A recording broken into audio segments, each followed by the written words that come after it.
was living in Nashville at the time, and we were actually in the hotel because we were going through the quarantine. I had just had the girls.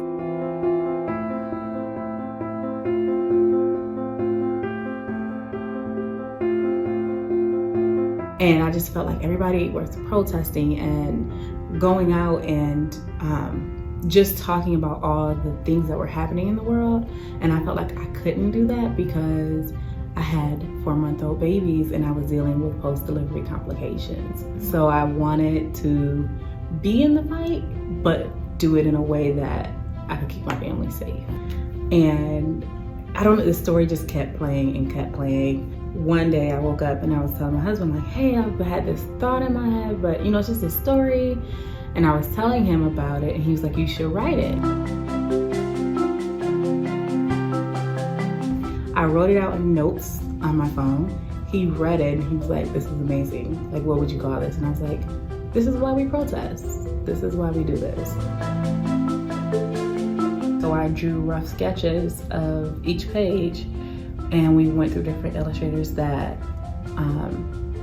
gave us some samples, and I found one that I really, really liked, and we ended up working with her. And it was just breathtaking, you know. I literally held it, and then my daughter grabbed it and ran off to the kitchenway, and we chased her down and then got it back and started reading it. And they love books. We've been reading to them since they were babies. So we sat down and we read it together as a family and talked about just the feeling of it.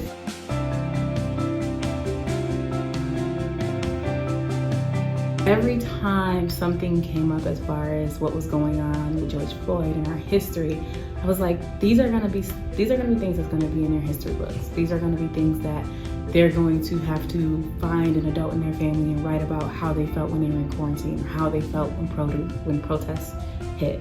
And I want them to have a way to have that conversation, and I want to be able to have it in a healthy way with them for them to understand the reasons behind it.